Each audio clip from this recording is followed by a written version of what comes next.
Welcome to Keep Taking Ground, the Saxophone podcast. I'm your host, Jesse Ryan, and we're back with season number two. I'm so excited to bring you 10 new conversations with award winning and in demand saxophonists from around the world and across jazz and contemporary styles. This episode is a really special one. I have a special guest. He's the brand manager for P. Mauriat North America. He's a graduate of Morehead University. He's a reed specialist playing all saxophones, clarinets, flutes, and bassoons. And he's also recently retired after 21 years of service in the U.S. Armed Force. He's performed with the likes of Jimmy Dorsey Orchestra, Bobby Watson, Los Angeles Philharmonic, and Donnie McCaslin, to name a few. It's my pleasure to welcome Jeremiah True to the podcast. Jeremiah, how are you doing? I'm well, Jesse, and thanks so much for having me. It's a pleasure. Man, I want to mention off the bat that when I started this podcast, I wanted to do it because I was planning all sorts of projects during the pandemic, and I realized that most of my projects were sort of focused on me. And I wanted to create a project where I could focus on one of the communities that I was connected to. And so I thought I can give back to the saxophone community, which was sort of the impetus of the podcast. I was passionate about musical development, not from the perspective of what you do technically and musically, not like a tutorial sort of podcast, but sort of the ideas and the lives of the people practicing that really support all of the creative work that we do. And those are the kind of conversations I wanted to have. And so I started the podcast on a whim and I went hard at the first 10 conversations. And I think around that time we met each other. And hmm then when I decided to do season two of the podcast, I reached out to you as the brand manager at P. Mauriat, interested in forming sort of some sort of collaboration, and you graciously lended your support. And now P. Mauriat North America is one of the sponsors for this season of the podcast. So thank you so much for that, man. Hey, my pleasure. My pleasure. Any show that not just doesn't just tell the story of a saxophone, but rather serves to bring our greater community of saxophonists, musicians, and human beings together is something that we're happy to support a bit, if at all possible. Yeah, man, amazing. So happy to have you here, and I'm excited to get into this conversation. But let's start right at the beginning. How did you Okay. get the saxophone in your hand? Well, that would have been around 1987, 1988 in Center Grove Middle School in Greenwood, Indiana.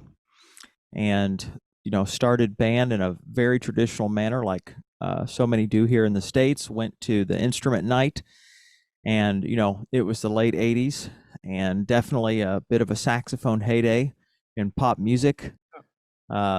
George Michael had saxophones in his tunes. Men at Work had saxophone in their tunes. Robert Palmer had saxophones in their tunes. It was all over the place. Billy Ocean, Jerry Rafferty, all of those folks had. There was saxophone all over the place, and I just remember thinking, man, that's a really cool instrument. Yeah. And my dad was and is a bass player, and felt pretty strongly that I should play an instrument where you would actually get to play the melody. Right. So went to middle school band rental night and picked out a saxophone and rented for a year. And then my parents bought me my first instrument after I'd been playing for about a year, and kind of started, just middle school band, high school band. And it wasn't until I was a junior in high school and met the right teacher, a guy named John Richardson, that kind of changed the trajectory of my life.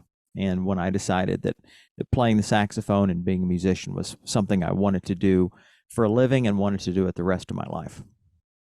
Amazing. No, it's become a bit of a podcast tradition to put a pin in any moment where one of my guests mentions a high school, middle school, music teacher, because I believe that those are this unsung heroes really of of the industry. So many people get their great foundation that really give them, the platform to continue to do great things. That's right. And, I had a great band director named Bob Elliott. And he was the one that kind of initially challenged me and said, I think you need to find a teacher that's really going to challenge you. Mm. And so my mom started calling around and got hooked up with Don Wilson Music in Lexington, Kentucky. And there was a young man there named John Richardson. And so my first lesson with John, he really brought me back down to earth and to reality as far as what I needed to do to get myself together as a musician. Great. Yeah, I just had a conversation this week with some of my students, and we were talking about the importance of trusting your teachers. You know, the older you get, I feel like if you begin questioning the validity of things, and you also have to sort of understand things before you accept them sometimes. And I feel like if when you're younger, when your teacher says, you know, do this way this many times, you just can't, you just sort of do it. And so there's sort of an inherent trust in that type of Mm-hmm. relationship when you're younger. So for any young saxophone players listening right now, continue to trust, you know, the guidance of your teachers. Ask questions, push back where you think you need to push back, but by and large, uh, they have so much of a wider perspective than you, that trusting the advice is important. But for any older developers or learners on the instrument, that's an area that you have to make an effort, I think, to develop, because we inherently want to understand ahead of time. You know, so maybe can you talk a little bit about your early development a little bit more, and how that idea of trusting teachers helped you develop good foundations? Sure. Um, you know, you know, you bring up an interesting point. Um, you know, my wife is an educator. She is an elementary teacher, has been for years, and there is a fine line between teaching a concept in the abstract sense versus starting to teach a concept with 1 + 1 is 2, Right. 2 + 2 is 4, and the why in those early stages is not nearly as important as the why in the later stages. Right. And you know that kind of harkens to the apprenticeship, you know, method Right. that began all over the world hundreds of years ago, where someone was going to be a blacksmith, someone was going to be a silversmith, a goldsmith. Mhm. They started working with an apprentice, and you know their initial tasks, their initial lessons were just do this. And as they became more skilled, then they began to learn the why. Right. And that was definitely you know, my saxophone upbringing. Mm. You know, particularly when I started with John. And true, I was older. You know, I wasn't a sixth grader then, but the concept remained the same. Where, you know, he put the Marcel Mule 24 easy etudes, Marcel Mule scales and arpeggios in front of me, and I wanted to learn Cannonball Adderley solos, and he was like, "No, man, we're gonna do this for a year. Wow. We're gonna do this for a year. Here's your metronome. Here's your scales. Get to it." And that proved to be the beginning for me. Just, you know, a teacher that indeed was more than capable and is still capable of answering the why, but at that stage of my development, the why is not what I needed. Right. I needed the do this now. And that particular teaching style, I really saw its efficacy, and I didn't truly see its efficacy until much, much later when I moved to Japan and worked with a lot of middle and high school bands when I was stationed overseas. And they treat music very much as an apprenticeship in those early stages of middle school, high school, uh, you know, lots of reps, lots of memorization. You know, they start to get their 10,000 reps in very, very early. And I would hear middle school bands that sounded amazing, That's high incredible. school bands that sounded amazing. And, they taught basic technique, tons and tons of air, tons and tons of air. And as I, had conversations with some of the students, um, those that spoke great English, far better than my Japanese, that's for sure. Um, there wasn't a whole lot of why at that point. There was a lot of, I trust sensei, Hmm. whoever. Yeah.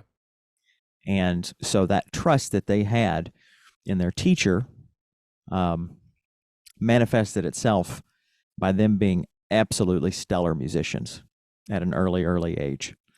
And so for me, getting that teacher that I trusted early on, that knew when to say, hey, man, shut up and just play these scales. He was a Absolutely. lot nicer about it than that. But just, hey, play these scales and it's all going to be cool. Just trust me. Great. And I did. And it turns out he was right. Yeah, that's great. Thanks so much for sharing that story. I think it's absolutely important that if you're an older beginner or maybe an intermediate saxophone player or whatever whatever level you're at, to pursue a relationship with a mentor that's a trusting one, and not a skeptical one, because I think that inevitably hurts your development. I think there's a difference between being a skeptic and being curious. You know, Mm-hmm. so that's a fine balance to make there. I remember hearing Branford Marsalis at his level talk about having a saxophone teacher. And I'm like, why does Branford Marsalis need a saxophone teacher? He was referencing Harvey Patel, the amazing Mm-hmm. classical saxophonist. And it just goes to show at whatever level you're at, there is always going to be somebody that, even at a very basic level, you can be accountable to for your development and have a sort of a trusting mentorship type of relationship. So, yeah, thanks so much for that. I want to shift the conversation a little bit and talk about your later years Mm-hmm. of maybe at college, and also how you got into the Navy and the work that you did there. Sure. Sure. So Um, when I got to college, I actually, with my practicing and my development, I went a little too far. I went too far, and I almost flamed out, kind of early, just because I was trying to shed 7 or 8 hours a day Wow.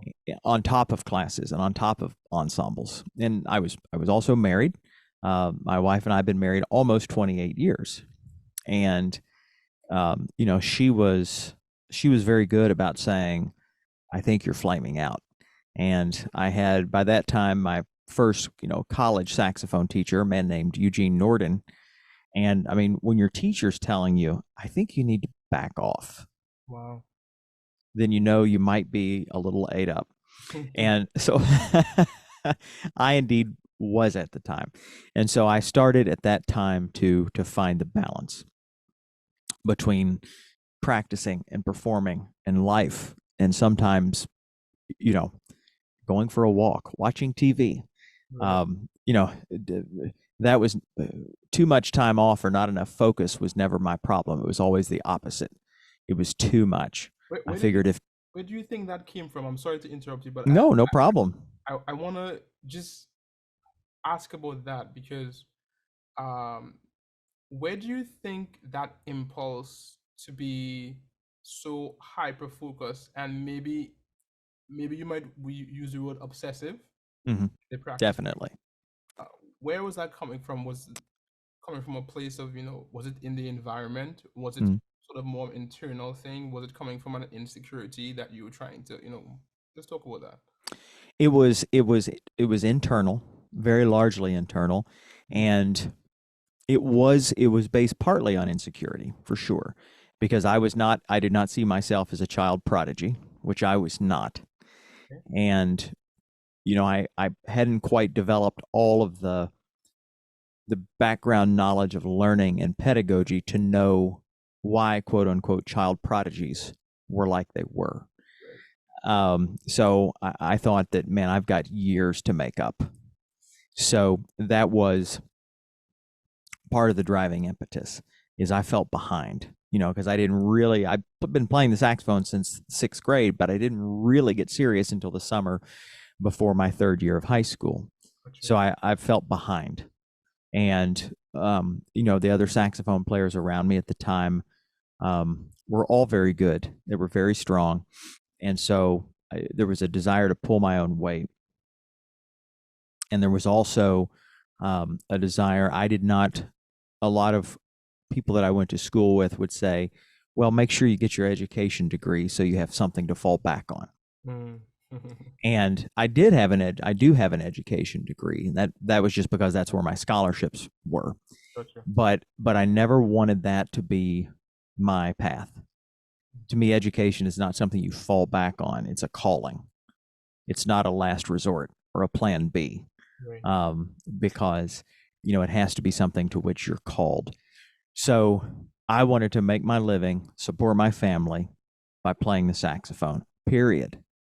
Okay. And so the only, at that time, way I could see to get there was to, put my head against the proverbial wall Yeah. and start slamming it. Yeah. For sure. So it was internal. Yeah. It was internal. I did have some insecurities, and so that's what kind of started me on that path. But I course corrected probably about 2 years into school, and realized I'm gonna have to back off a little bit on this, and I did, and then I wound up having a lot more fun. So that was good. What did that look like in terms of how you organize your time? Because I think at the undergraduate level, most of the students that I interact with, and even when I reflect on my own experiences, the major thing is the time management. How do Mm. you organize your time to make the most of the program, to stay on top of assignments and shedding in the practice room? And so, what did that shift look like from trying to practice from 7 to 8 hours a day to trying to find more balance? What did it look like then? What did it change to? Sure. Uh, I never lost my uh, belief, and still haven't, that if you want to get anything done, you've got to get up before the sun. And I still believe that. Unless it's like I'm deliberately sleeping in today. Right. It's Saturday. I had a gig last night. I'm not getting up at 5. So that didn't change. And I still held to the belief that if it's important, you need to get it done before noon. And of course there were going to be classes in the afternoon, or maybe there were ensembles. I'm not saying that those weren't important, Mhm. but I knew that the body and soul of my musical preparation had to start and happen and be largely complete early in the day, because there's so many things that can start to suck your time. Um, Classes, ensembles, all critical, but that could start to suck your time.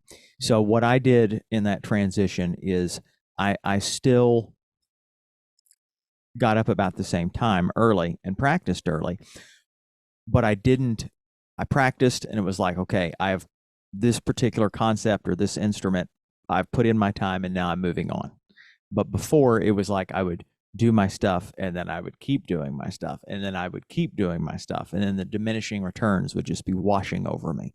Right. So whatever it was, if it was learning a Charlie Parker lick on all 12 keys, or it was practicing going over the break on clarinet,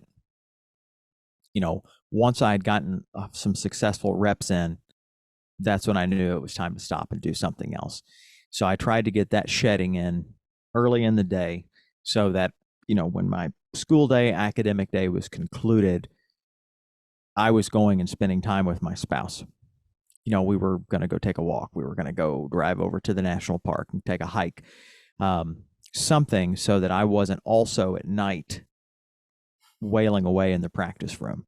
Right. And I also, decided I probably should do homework as well. Right. So, Yeah, this is really important, and I think a lot of undergraduate students are going to get a lot of value out of this. I know so many incredibly talented saxophone players and musicians who, for one reason or the other, get burnt out, as you mentioned, and end up dropping out of school Mhm. because they're focusing so much in the practice room, like you were, not not finding a more balanced approach to all of the things that they need to handle, and then the train just gets derailed and they can't even pursue the thing that they initially wanted to pursue anymore. So I think the real key is about the time management when you're going through an undergrad program. So thanks so much for sharing that. I'm wondering how much of this internal focus on even perfection and the drive to practice for that many hours a day, the drive to get up early, all of those things that probably you won't hear pushed in popular culture. Mhm. How many of those things fueled your desire to join the army, the Air Force? It was Air Force, Yeah. and that now that is not that pathway did not happen like one would think, in terms of that and the discipline. So the very very condensed Reader's Digest version of that journey is, so my wife and I were finishing up undergraduate, and going back just a little bit, to achieve that balance. One, and this will figure into this part of the conversation, one other key factor in achieving balance that I forgot to mention, and that is I began to actively seek out as many performance venues and opportunities as I could, because I was tired of being in the practice room, and playing one jazz band show, maybe two per semester, one symphony band per semester. Everything was always this months or weeks long prep for one performance. And I wanted to play jobs. I wanted to get gigs under my belt. So I started seeking those out. And it didn't matter if it was a country band or if I started my own combo. I went to a coffee house. I said, we will play for free coffee and muffins Mm. and tips. I don't care. I just want to come in here twice a week and play tunes. And they were like, sure, man, come on. So Good Vibrations Coffee House in Moorhead, Kentucky, doesn't exist anymore. But or auditioning for music theater, cruise ships. I did the ships. I played in musicals. I began to seek out performance opportunities because I wanted to put everything I'd practiced into performance. And so, as my wife and I were winding up school, um, I did have to complete my student teaching. Got my did a music education degree, and I had like I said, I'd been on the ships. I had worked summer stock musical theater, and I had a job lined up at a pretty big theater near Philadelphia, and was going to be union musician, making union scale, which was really good. I mean, it's still good, but it was really good, especially for a 23, 24 year old. And it was going to be a resident woodwind specialist at that theater. So every time the show changed, I was in the pit, and they had a spot for us to live. And so we were headed to Philadelphia, and it was all going to work out. And then my friend, really close friend, was the music director, and he said, I am no longer the music director. I'm doing something else. I'm leaving. You would still have a job here if you wanted it. But something just told me that if he's leaving, there's a reason. Mm. And so I was like, I don't know about this. I don't know. So I kind of panicked a little bit, and I thought, well, maybe I'll go back on the ships. Maybe I'll join, I'll go on the road with a musical. I'd done those things. Yeah. But my wife and I, we were kind of ready for that next phase of life, job, starting a family. Yeah. I didn't want to be a band director. Not that there's anything wrong with it. It just, that wasn't for me. So I looked on the internet, very rudimentary internet in early 2000. I had a 56K dial-up modem, and took 10 minutes for the screen to load, and I saw an opening for the Air Force Band of Flight Okay. in Dayton, Ohio. And the job was pretty clear. You have to be able to play in concert band, you have to be able to play in jazz band, you have to be able to double, you have to be able to play multiple styles, you have to be able to sight read, have a certain modicum of physical shape, be under a certain age. And I'm looking at that going, I can do that, I can do that, I can do that, I can do that. So I sent in my audition packet, was invited for an in-person audition. And, that morning I sat in with a fantastic jazz band. Lead alto player, was a North Texas 1:00 guy. There were other North Texas guys in the band. Some Juilliard folks. It just see some killer players. And I'm like, and I get health insurance on top of this and dental. Sign me up. I'll raise my right hand now. And so I was fortunate, and they offered me the position, and took the job, went through basic training, and did it for 21 years and loved most of it. That's incredible, man. I think that this is a career option that I'm seeing more and more young musicians considering, because we live in a time where there are less and less options, I think, to have a sustainable career in music if you're playing jazz and improvised music. Mm-hmm. Because the colleges are churning out musicians, every single year. And so I think there's always been stiff competition, but the world has changed so much in the last 20 years. I can think of a couple of young musicians in the scene who I knew who went into the Air Force band. So I'm not surprised that the discipline that you developed in your undergraduate program, and then this opportunity came up. I'm not surprised that you took that opportunity. Now let's shift the conversation and talk about how you got involved with St. Louis music and P. Mauriat the brand. Okay. I was hoping you would ask me that, because I will take every opportunity that anyone asks about how I got into music and then how I got into this job, and mention the same person twice, because it's not often that you have someone that changes the trajectory of your life twice. Right. And that's exactly what happened. So I was winding down my career in the Air Force Band, and a lot of bandsmen will get a government services job on base. Maybe they work for the Veterans Administration, or maybe they go to work on base because you get used to the convenience, you get used to the security, and there's nothing wrong with that at all. Great benefits, and you continue to serve. But that was not what I wanted. I was ready for something different. I loved the Air Force. I loved serving. I loved playing all over the world. I was ready to not work for the government anymore. And so I'm thinking, I really have no idea what I want to be when I grow up.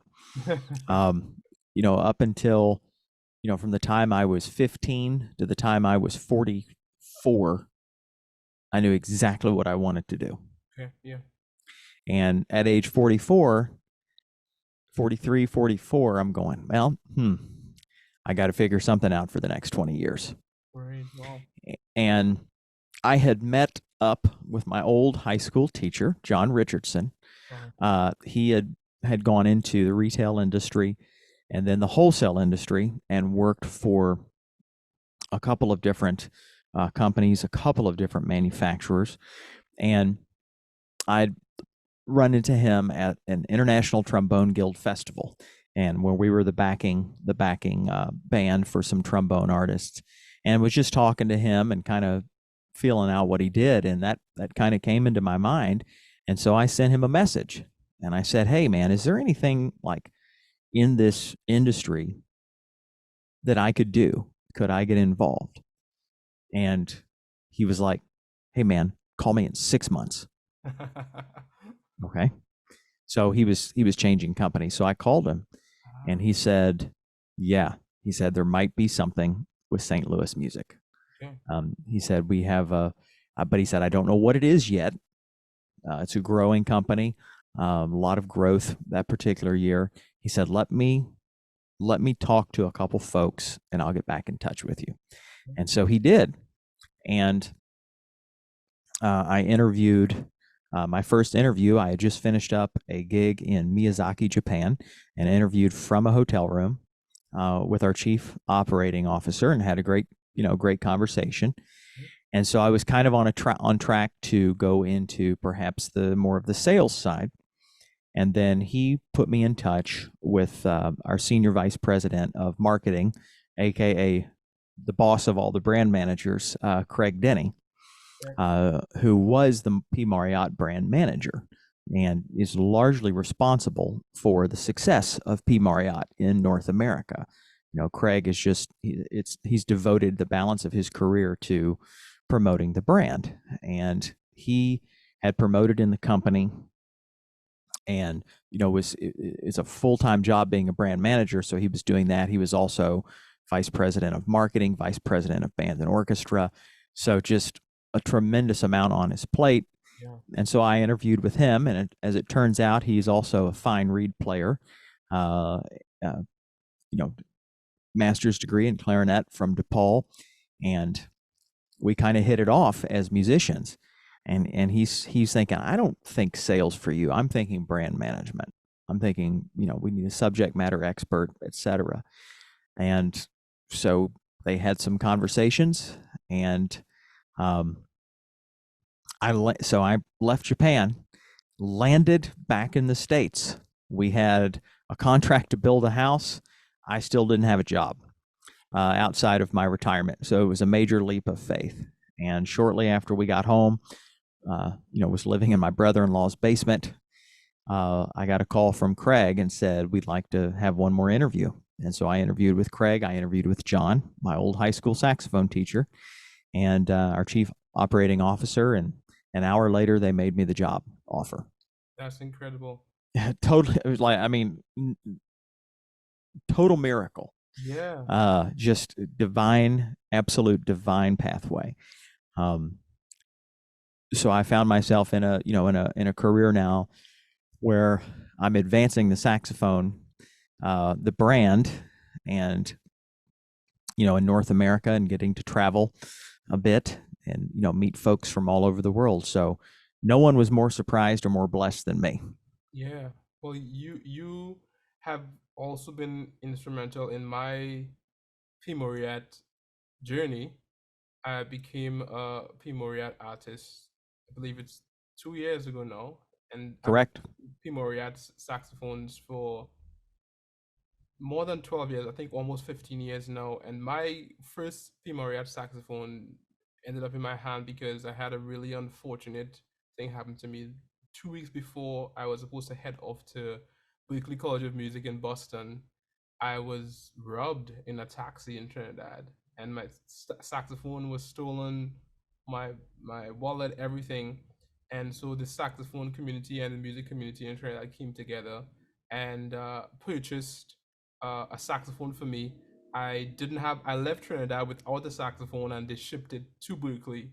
And so I got my first Pimarad saxophone during my very first semester at Berkeley, and I was, incredibly overjoyed. I mean, you know how expensive instruments could be, and I think P. Mauriat became the option that they chose because I was going to study music professionally, wanted to give me a great instrument, but that was also an affordable instrument. So I think let's shift the conversation and talk about the instruments themselves. Mm-hmm. I have loved P. Mauriat instruments for a long time. It really helped me shape the song that I have on the saxophone. And one of the things that drew me to it was the fact that it's so affordable. So let's talk about, this unique selling point of Primariat instruments, the affordability, and I'll talk about the range of the instrument, etc. Sure thing. Um, well, eh, when I got the job, the last time I had played a P. Mauriat, had been well over 10 years ago, 10 or 12 years ago. And I remember thinking, that's different. It's different. You know, I had always played Selmer or Yamaha, and I remember thinking that's different. And I didn't have another thought about them until I got to Japan, still in the Air Force Band. And there was a P. Mauriat artist in the Air Force bands named Ricky Swum. And Ricky is in another band now, but I was essentially Ricky's replacement. And I went to his final gig in Japan at this little curry restaurant just off base, and he sounded fantastic. And he sounded fantastic because Ricky's a fantastic musician. We'll start there. Yeah. But his saxophone was helping, and I'm like, man, what is that? And it was unlacquered and raw looking. He's like, it's a P. Mauriat. I was like, I remember those. Hey. And so I played it a little bit, and then once again, I didn't think of it anymore until I got the job. And first week on the job, Craig sent me a pallet with 14 instruments on it. And my job was to play through them all. And so I did that. I played through every one. I went to St. Louis Music. Then, a couple weeks in, played another 14 or 15 saxophones, went to Sax Quest, played all of the competitors' saxophones, and I was blown away. I couldn't believe how much fun and free blowing the saxophones had been to play.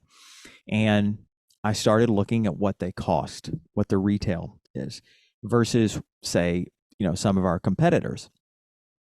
And I was like, why don't all saxophone players play these? Classical, concert, jazz, commercial, rock, music theater. Why isn't everyone playing these? You could sell your extraordinarily high-priced saxophone and probably buy two instruments that are fantastic. So immediately I was thinking, okay, the price point, the affordability, the product support, the parts availability, all of those things that make owning something easy, P. Mauriat had. And I know that when college, kids going to college, you've got tuition, room and board. A lot of times mom and dad are still helping out with that kind of stuff. Yeah. Or if you're a professional musician who say you're primarily an alto player or you're primarily a tenor player, but you need to own other saxophones because you're a working musician. Well, it's really hard to do that when, the newest, latest competitor's tenor sax costs $11,000. Or a Barry sax costs $15,000. I mean, it's just these absurd prices. Yeah, I know a lot of people who go into debt getting instruments. Yes, and I mean, and you've got to play a lot of gigs to pay off an $11,000 tenor saxophone. I mean, that's a lot of weddings. Yeah. So, so I was just initially attracted to the variety of lacquers, the variety of finishes, the variety of body tubes, the variety of construction, the variety of tone hole options across the board at reasonable price points. And as I got into it, I discovered that P. Mauriat is the only saxophone manufacturer that makes a full family of saxophones. Okay. And what I mean, Go ahead, go for it. Yeah. Sopranino to bass. Okay. And sure, there are other companies that do that. Selmer makes a sopranino. Selmer makes a bass. There are, they also do that. But when I say a full family, Mauriat makes a sopranino to a bass. We make low A and low B flat baritones. So I can't think of anyone else that's making a low B flat Barry, which is how all Barry saxes used to be. We also have a curved soprano. We have straight soprano with two necks, one neck, or solid piece. So it's a true full complement. You want raw lacquer, cognac lacquer, gold lacquer, dark lacquer, black nickel finish. We offer a raw brass, all of those things in various instruments from sopranino to bass. And we also have, a line of rolled tone hole instruments, the PMX series. So PMXA would be alto, PMXT would be tenor. And those are rolled tone hole instruments, which have a completely different bore size and shape than what most saxophones do. So, Selmers obviously are a French bore. Yamaha follows French bore. Yanagasawa, French bore. And those are great instruments. I'm not disparaging them. But Mauriat, the rolled tone hole, they have a Germanic bore. So it's going to be a larger taper as you go down. And then with those rolled tone holes, you have an instrument that is it's very free blowing. And I equate it to, a late 1960s era muscle car. It's going to roar out of the gates. It's a whole different feel, from your face forward on that instrument. Largest surface area for the pads to sit again. Mm-hmm. Okay. So a rolled tone hole instrument is going to be a lot more forgiving in terms of if it gets knocked in the case or gets knocked over, because when that tone hole is drawn and then rolled, it creates a lot fatter area for that pad to sit. Right.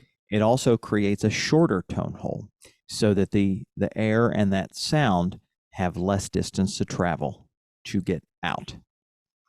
And the rolled tone hole instruments also have a larger bow. They have a larger bell that's flared. And so if you've ever had anyone that's ever played a Kyleworth or a cuff, really even closer to a cuff Germanic instrument, that's going to be more of the feel. Even like some of the old Kings, like the King Super 20, which was a big bore instrument. You play down to a low B flat on one of those, you're going to feel the bottoms of your feet rattle.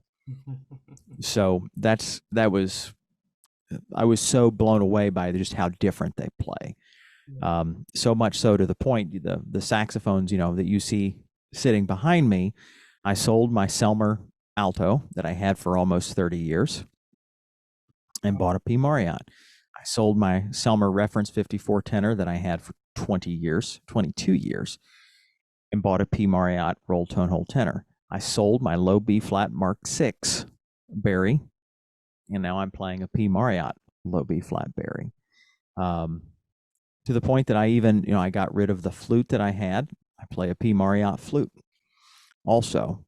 So it was more than just a job for me. It became, a brand and an instrument that I truly believed in.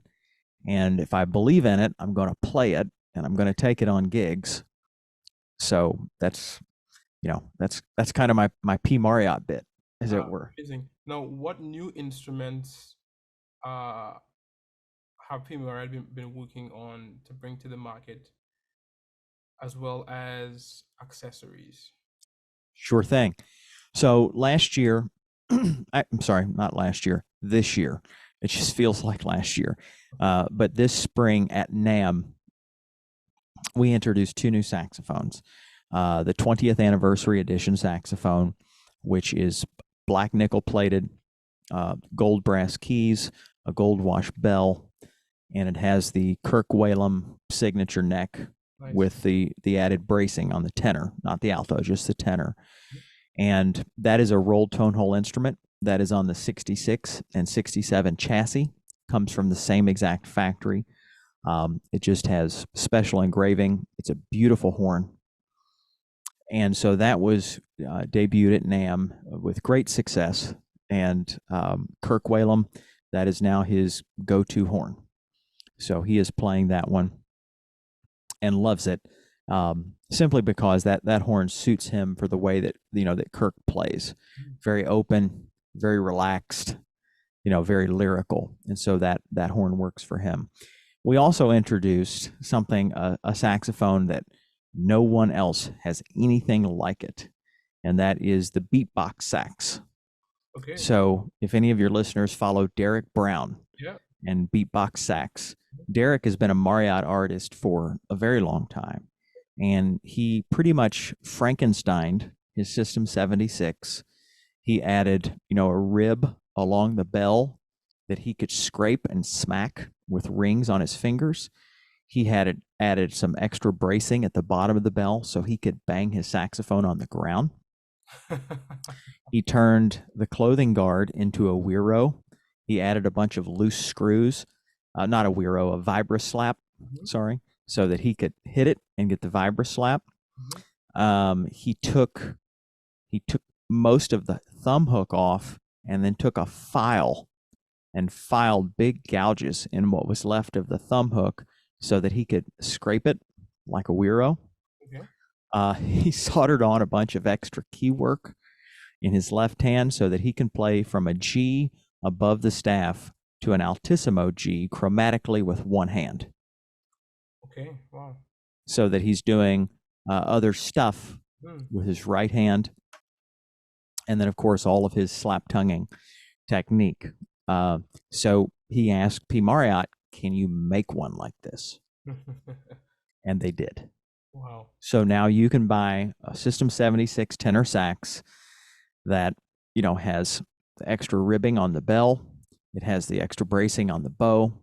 The pants guard comes loose on one end, so it can be a vibra slap. The wiro is built in.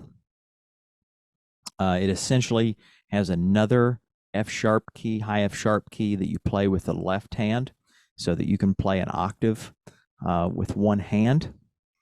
The low B flat key is cut differently, so you can grab the instrument. If you've got really big hands, you can grab it right around the middle and then smack it and hit it with your right hand. So now it's made. And that sounds scary. The cool thing about Derek, you know, is other than just, he's an amazing musician and he's just a sweetheart of a human being, just one of the best people you'll ever meet. He's not territorial in his knowledge. He is willing to share and tell people, this is how you do this. This is how you do this. You know, he doesn't try and keep it this closely guarded secret. So he wrote 20 etudes just for the beatbox sax, and he released them all. He's releasing them all for free. Wow. And so every week on P. Mauriat North America Facebook page, you can watch Derek Brown playing beginner etudes with slap tongue techniques on his saxophone. So it's pretty cool. Yeah, that's amazing. Now, you mentioned the innovation of these two new instruments. Are there any specific accessories that you're working on to support these new instruments? Sure, there are. So we have when Kirk Whalum came over to Mauriat, he asked them to make a special silver-plated neck with extra bracing. And so they did, and then decided we're going to mass produce this. And when I say mass produce, when you're talking silver-plated saxophone neck, we're not talking orders in the thousands or even orders in the hundreds. We're talking orders in the tens, just because it's very specific to certain players. You know, and the raw materials are expensive. So, but again, we try and keep it at a price where folks can afford it. So we have the Kirk Whalum signature neck that will fit any of the rolled tone hole tenor saxes. Kind of in the future, what we're looking at is a new line of cases called the P. Mauriat Touring Case, which, you know, is an ABS molded body with an interior that's molded. Obviously, it's going to fit alto or tenor, lumbar support, backpack straps, interior compartments. And what's really unique about the P. Mauriat Touring Case is it's made by the Eminent Luggage Company in Taiwan. So it's actually made by a luggage company. So the whole mindset in terms of production, hinges, protection, durability tests, drop tests is all different. So that's pretty cool. We're hoping to get those released at NAMM. And, you know, Mauriat is continuing to expand its woodwind line and push that. So we have Grenadilla clarinets but they're, currently we offer them in just standard your B flat soprano clarinet. Right. But last week I was able to put my hands on a prototype A clarinet. So, for what I call real clarinetists, uh, that that need a matching B flat and A set, that is in the works. And Craig my boss is a far better clarinetist than I am, so he kind of put it through its paces, and it's going to be fantastic. And we're also developing a Grenadilla piccolo with silver keywork, so an actual professional wooden piccolo to match the P. Mauriat, professional, the Sterling flutes. So not just saxophones, flutes, clarinets, trumpets, and soon to be piccolos as well. Amazing. No, you mentioned that the company that you're working with to develop the prototype touring case is in Taiwan. I think there's sometimes confusion around where the P. Mauriat uh, factories are, Mm-hmm. the warehouses, so the production houses. So can you clear that up for us? Sure. P. Mauriat is exclusively handcrafted in Taiwan. Gotcha. Yep, they are handcrafted in Taiwan. Not Japan, And, pardon? not France, not Japan. Nope, not France, not Japan, not China. They are handcrafted in Taiwan. And yes, they were named after, Paul Mauriat, who was a French band leader kind of in the 1960s, 1970s. And I believe how that name came about is the owner, creator of P. Mauriat, Alex Shea, in Taiwan, was a big fan. Loved the music, loved that whole era. So that is how he arrived at that name. But no, they are Taiwanese through and through. So much so that on the back of the instrument, right just below your thumb hook, the logo actually has the shape of the island of Taiwan. Okay, I actually never noticed that. Mm-hmm. So I have a question about the touring case. Mm-hmm. Is it just a new case for single saxophones, or is Pimaret at any point in time going to be developing a case for multiple saxophones? At this time, the touring case is just for alto and just for tenor. Gotcha. Yep, just for alto, just for tenor. And it's definitely a slow roll into that. Yeah. Excuse me, simply because there are so many great case manufacturers already. And we're hoping, to offer this as an alternative, once again, at a price point that is affordable. Right. Because there are case manufacturers in America, Britain, that have true custom cases, but you may be talking well over $1,000 for some of those. Yeah. And we're trying to kind of stay true to our principles of quality instruments at price points that musicians can afford. Right. And that's where we're trying to keep this touring case for sure. Right. Okay, that makes sense. When you talk about quality, I've been to my repairman so many times, and lots of repairmen would probably argue that the quality or the value of an instrument is also wrapped up in its resale value. Mm-hmm. Would you mind talking about that a little bit? Sure. And resale value it's an art and a science, in the sense that it does tend to vary on your region. It varies on the condition of the horn. It varies on, is it city miles or highway miles, on that instrument. So the resale value, one advantage that our competitors do have, Selmer has been around for, over 100 years. Yamaha has been around saxophones for decades. So those instruments have a long history where you can track that resale value. How is it holding it? Mauriat, we just celebrated our 20th year, which is pretty young in the saxophone world. So at this point, the resale value is very, very strong. but there just aren't as many used P. Mauriat saxophones in the used instrument marketplace as there are other brands, simply because of the longevity of those other brands. As I mentioned, there are saxophone specialty shops across America, from the Northeast to the Midwest, and I don't want to name any of them because I'm afraid I'll forget one and then upset somebody. But there are a number of saxophone specialty shops in America, all of whom are selling used P. Mauriats online and in their stores, and the prices are very, very competitive. What's nice is a used P. Mauriat is still going to be at an affordable price, whereas there's some of our mythical competitors, where I'm seeing prices of almost $20,000 Right. for an instrument that's 50 years old, Right. 60 years old. So I get it. Yeah. It's just, yes, my perception based on on research that anyone can do, anyone can go do internet research, is that they do indeed hold their value. Right. And part of that value piece for any used instrument is going to be parts availability.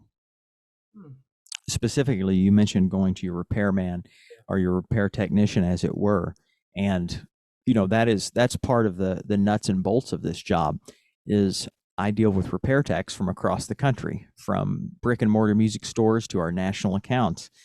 And it's always, hey, can I get parts for this? Can I get parts for this? Can I get parts for this? And the answer is yes. And, if you have an instrument that you cannot get parts for, I can't help but think inherently its value is going to go down a little bit eventually, because if folks know, hey, I can't get parts for this, are they going to buy it? Yeah, sure, some folks will. But, a working musician that's going to have their horn in the shop regularly as a result of use is going to want, something that has product support. And we definitely do. That makes sense. Man, it's been such a pleasure chatting with you. And it's really a dream come true. I never thought one day that when I got my first P. Mauriat saxophone, I would someday be sitting here with the North American brand manager talking about the. You are too kind. I would love to shift the conversation and really wrap up the conversation. Yep, no problem. Putting the focus back on you, and I like to wrap up each episode with a bit of a rapid fire game. Let's end with the 3, 2, 1 game. So I'd like you to share 3 saxophones that have been influential in your development, 2 albums, and 1 piece of advice for the audience. That's unfair, Jesse, because there are just too many good albums out there. I hear you. There's too many good albums. Okay, so my 3 most influential saxophone players are going to be Charlie Parker, Jerry Mulligan, and Lenny Pickett. Okay. All right. Amazing. Because they each influence me in different ways on different instruments. There's, in my opinion, no one more melodic and pleasant than Jerry Mulligan, while also at the same time being a technical beast. Charlie Parker changed the jazz vocabulary for every instrument forever. Right. So, my Omni book from 1993 is still right over there in that shelf, and I still get it out when I'm getting my head back into the jazz space. And Lenny Pickett. Like if you don't own an Omni book, if it doesn't have some tears and the spine is a bit broken. That's right. The cover of mine is gone. Right. It's full of coffee stains, and it's highlighted throughout. Right. And it's yellow. And the other person I mentioned was Lenny Pickett. Yeah. I was 13, 14 years old the first time I heard Lenny Pickett on Saturday Night Live. Okay. And it was like, man, I want to play like that. And at age 46, I hear Lenny and I still say, man, I want to play like that. That's incredible. So, yep. What about 2 albums? Oh, this is so hard. This is so hard.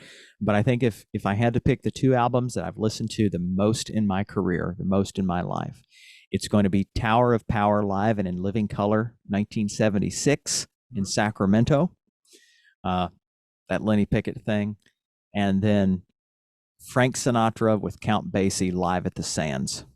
Okay. That is the definition of swing. Yeah, man. Okay. The two good ones. And would you please leave the saxophone community with Mm, piece of advice? absolutely. Um, music business. Music business is two words. I hear young people say, I want to go into the music business. Or I hear folks who are already established in the retail wholesale side of things say, I'm in the music business. And there's two words to that phrase that have two meanings to those two different pools of people. For the young person coming up, or even the established musician who's looking to get more work, to get more gigs, to develop another income stream, realize you have to be adept at the music business side because you're not going to support yourself just by playing gigs, Right. period. Even the best Broadway musicians, and those guys and gals are the best and they make good money. Mhm. They also typically have a teaching load, or they're doing arranging, they're Right. doing writing. Is there a better reed player than Dan Higgins, who's been on every soundtrack ever? Right. Dan also teaches and arranges. Right. So he's very adept at that business side. Mhm. Unfortunately or fortunately, you've got to be up on social media. You've got to know how to do that. You have to network yourself as a person. So for those people that are primarily players, music, business, and you've got to do that. Yeah. Yeah. And for folks on the flip side, where I am now in the retail wholesale side, Mhm. as my boss, Craig, says regularly, don't forget it's music business. And yes, we spend a lot of time. I spend a lot of time building spreadsheets now, Right. developing pricing, developing marketing strategies, developing talking points. All of these things needed to sell instruments, to promote the brand. However, music business. The other piece of the business is music. Right. We exist to put instruments in the hands of players, students, parents. Music is supposed to be fun. Right. Band is supposed to be fun. Orchestra is supposed to be fun. And if we lose sight of the why are we building these spreadsheets? Why are we creating a price point? Why are we creating this Facebook post? It's all to help people make music. Right. That's amazing. So, my piece of advice, music business is two words. Music business is too weird. That's a T-shirt. Yeah, music business is two words. Love it. And the ancillary part of that, and I promise this is the last. Um, I went to a master class that Jeff Coffin Mhm. did at the University of Kentucky. And I'm not going to use the exact words, but basically he got that same question from a young person at the University of Kentucky. What's your one piece of advice? Right. And Jeff basically said, don't be a jerk. Well, that's Meaning go ahead. Yeah. there's going to be great players Yeah. on every gig, Mm. and great players who are also nice people tend to get the call back. Right. And in the music retail business, there are a lot of brilliant business folks. The brilliant business folks who are also really nice people Mm-hmm. tend to develop those lasting relationships. Yeah, it's So, all relationships. Yeah. yep. And so, part of the music business, whatever side you're on, Yeah. don't be a jerk. Man, Thanks so much for that. That really resonates with me, and I'm excited to continue building this relationship with you. It's such a pleasure getting to know more about your journey, and I hope that this conversation, if you're listening, was helpful for you in you taking more ground in your personal, professional journeys, and even considering P. Mauriat instruments as a possible option for you, whether you're in college or you're professional looking to find new options. Thank you so much. Where can we keep in contact with you, Jeremiah, and even find more about P. Mauriat instruments? Well, you can always visit pmarriotmusic.com, which is the official P. Mauriat website, and that is controlled and owned by our overseas partner. So St. Louis Music, we do not own P. Mauriat. We have exclusive distribution rights in North America. So you can always visit, pmarriotmusic.com. There's an inquiries page. And if you're in North America and you have an inquiry about anything P. Mauriat, where can I find a dealer? Where can I try horns? I dropped my saxophone and I need a new low B flat B key guard. If you go to that inquiry, the person, my contact overseas that takes those inquiries, they get sent directly to me. So it's an actual human being named Jeremiah that will answer those inquiries, and that's probably the best way to get through to me. Okay, amazing. Thanks so much for listening, and I hope you listen to the next episode. Jeremiah, thanks so much for your time, and I'll catch you in the next episode. Sounds good. Thank you, Jesse. Take care.